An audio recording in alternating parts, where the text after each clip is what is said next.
have a look at the first two steps within Jibility called challenges and objectives. These two steps are related to understanding why. Understanding why the organization needs to change or needs to achieve its strategic goals in order to deliver to its vision. So in Jibility, we can click on the canvas or on the menu at the top. I'm going to dive straight into challenges.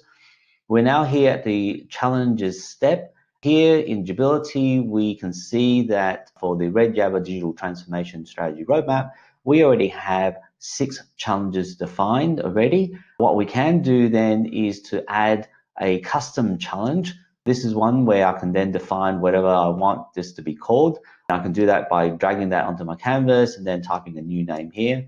I'm not going to do that in this case. What I will do is have a look here on my left-hand side, which is a library of existing challenges that Jibility provides. And you can use this list as a prompt list and scroll down this and have a look at it and determine whether actually, yes, this is a challenge that's relevant for what I'm doing, and I can then drag drop that onto my canvas.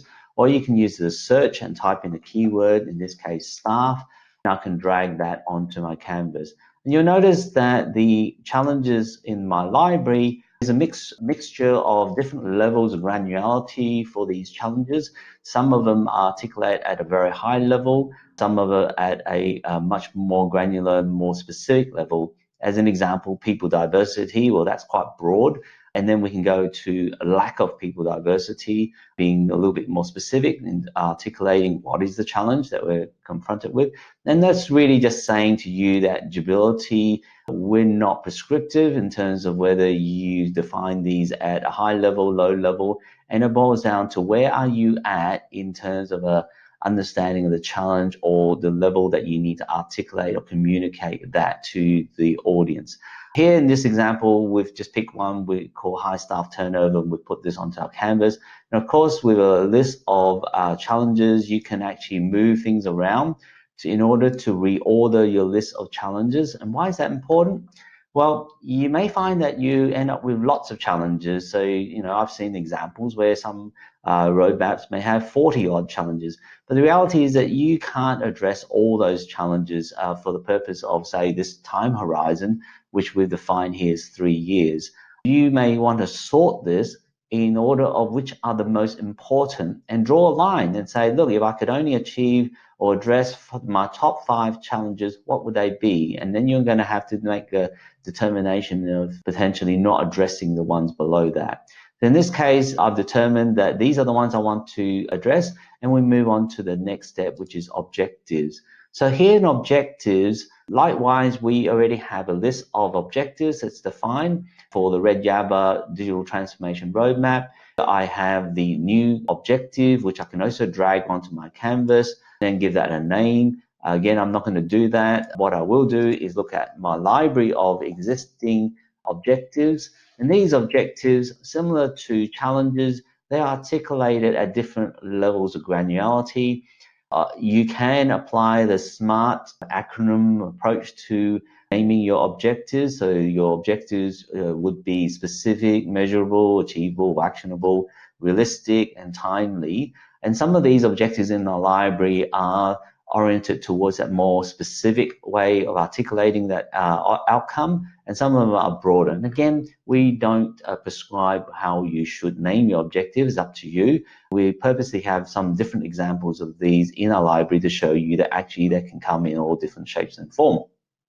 What I will do is drag one of these onto my canvas, and I've identified that leadership is one of the key causes of high staff turnover in this organization.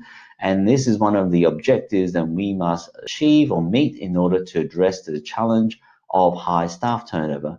Here you see that I've linked the objective to my challenge by simply dragging the objective over to my challenge. And you can do that in reverse order by dragging your challenge to the objective as well. And it's important to link your challenges to your objective and vice versa, because it helps you to understand, do I have challenges where I have no objectives in place that will address those challenges? And vice versa, do I have objectives in place where I don't have any understanding of what those challenges are that it's meeting to or addressing?